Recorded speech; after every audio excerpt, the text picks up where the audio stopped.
Lesson number 2, we've got our book written. It is off with the editor. And now it's time to build a comprehensive launch and marketing strategy. How are we going to make sure this book actually sells? And this is the perfect time to start doing this while your book's being edited and getting prepared for production. So we're going to talk about a couple things here. The first thing we're going to talk about, and this is so critical if you're going to have a successful book launch, is you need a cover that grabs attention. We're going to look at this through 2 different lenses, the fiction and the nonfiction. What makes a great cover? We're going to talk about how to have a launch team and book promotion sites that really help with that first 30 days of sales. And then so critical that we position our books for success in terms of the keywords and the categories that you select. So let's look at nonfiction covers. So nonfiction covers, there's a few things that you need in terms of elements of great cover design. First, it needs to be crisp, like solid imagery, well-designed cover. I would encourage you to use a professional. It is heartbreaking when I see people spend just tons of time and emotional energy writing their book, spending money on an editor, doing all these things, and then they get cheap on cover design. And they try to find the cheapest route possible. And they've got a brother-in-law who's good at graphic design. They try to design something themselves in Canva. And then you can just tell. I mean, I'd be curious in the chat if any of you guys have ever seen a friend's book cover, if they try to do it all on their own, just DIY it. And at the end, it just looked cheap. Like you could just kind of tell it was not the type of book that you'd see on the front table of Barnes Noble. And you want your cover to look the part of a best-selling book. Don't be afraid to spend the money on a cover designer. You want to make sure that you have a title that is easily readable. It's got to be bold, pop off the page. You got to make sure that whatever it's laying over top of, if you have imagery at all, some people might want a minimalistic cover where it's more just text and a color in the background. But if there is an image in the background, you got to make sure that your title is able to be read over top of the image. Some people have gorgeous cover design, like gorgeous covers, great art, and you can barely read the words. That is not a cover that's going to sell. Might look nice, but it's not going to sell any copies. So you need to have clean, crisp cover design. You also need to have a title and subtitle that grabs the attention and really speaks to the heart of your ideal target reader. You're not trying to appeal to everybody. You're trying to appeal as a nonfiction author to the heart of your ideal target reader. So this is my book called The Politically Homeless Christian: How to Conquer Political Idolatry, Reject Polarization, and Recommit to God's Greatest 2 Commandments. Now, I've had so many people reach out to me after reading my book and say, Aaron, I saw your title and you put into words exactly how I've been feeling for the last 10 years without being able to put a term on it. Like I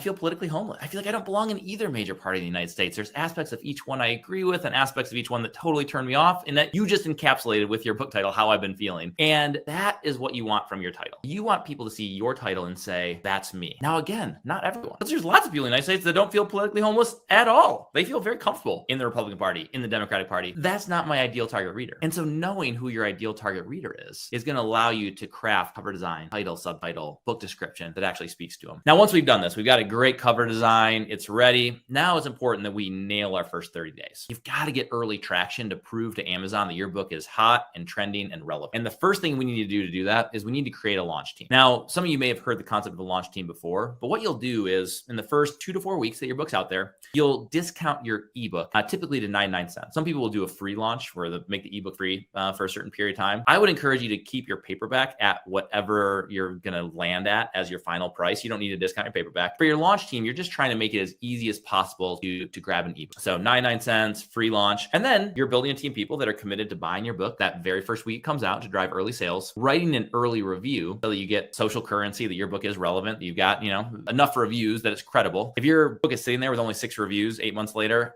it's tough. Anything you do in marketing is going to be pretty hard. If you've got 6, 8, 10, 12, 14 reviews 8 months later, you need to have enough reviews that people view it as credible and relevant. And then finally, you want your launch team members in a perfect world to promote your book, assuming they like it, share it with their social media, tell friends about it. Now, that might seem like a pretty big ask. For some people, they're super excited. They'll do it all. And these are what we would call your tier 1 launch team members. These are the people that are willing to buy a copy, write a review, promote. But there are also going to be people that say, oh man, that sounds a little bit intimidating. I'm not a big social media person. I'm not much of a promoter. I'd gladly buy a copy and write a review for you though. These are people we would call tier 2 team members. And then finally, there are going to be people that say, hey, Aaron, love the book idea. I'll definitely grab a 99-cent copy to help you with early sales. Life's a little bit crazy right now. I'm not sure how soon I'll get to reviewing it, but I'll try when I can get to it. So those would be tier 3, simply willing to buy a copy. And the reality is we need lots of people to fall into all 3 of these categories. So when you're building your launch team, if you give people options that they could be tier 1, tier 2, tier 3, whichever level of commitment they're willing to help with is great. It's going to do 2 things. One is you're going to build a much larger launch team by giving people options. Secondly, by giving people options to what level they're going to commit to, the people that actually commit to a level 2, level 3 are much more likely to honor their commitment, which means you have to do a little bit less babysitting during your launch to make sure people actually write a review, actually promote, because you gave them the opportunity to commit to less. And when you give people in life the opportunity to commit to less, but they voluntarily choose to commit to more, they're so much more likely to honor that commitment. So how do we do this? One, there's people in your life you can just just reach out to directly, people you just see daily, people you have a texting relationship with. But then I would definitely leverage social media, whether it's Facebook, if you have a business leadership focused book and you're on LinkedIn, possibly LinkedIn, but any social platforms where you are fairly active, I would do two things. I would start with a cover vote. So once you get your final cover designs down to a couple different versions you're trying to decide between, put it out there to social media. Which one do you guys like better? One thing will happen is you'll get a lot of great feedback from your market of which cover design do they prefer. And that gives you some, good indication which way you might want to go. But secondly, it's almost a soft launch where it lets the world know, hey, I've got a book coming out, and people will be really excited for you. You'll get a ton of engagement on that type of post. Lots of people will be voting in the comments, giving you emojis. And now what happens is when you make your book launch request a couple weeks later, you're still in Facebook's algorithm for that person, where if that person likes a post of yours and comments on it, they're going to be seeing everything you put out there for the next couple months. And so right at this point, as you're doing this, now your launch team is going to land with much bigger of a splash because more people are going to see it right away, much more traction right out of the gates. And then on the back end, I just built a big old spreadsheet and just put in, hey, were they tier 1? Were they tier 2? Were they tier 3? And in the video that you see above, the 2-minute video, that's exactly what I described. I did 30 seconds about my book, and then I did about a minute and a half on the 3-tiered launch, telling them, hey, whichever level you're able to commit to, it'd be just a huge help. Thank you so much for your support. And then people are in the comments saying, I'll be a 1, I'll be a 2, I'll be a 3.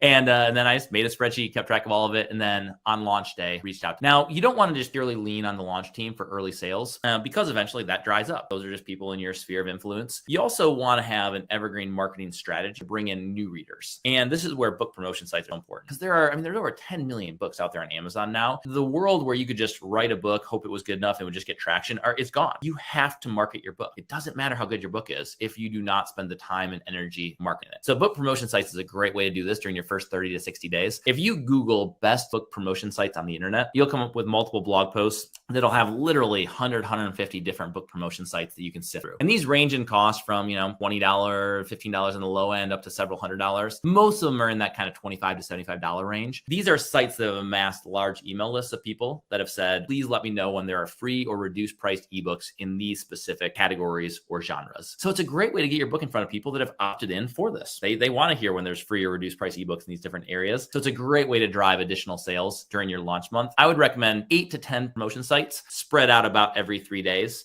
during your launch month. That'll give you a nice trickle of organic sales that are not just from your own personal network.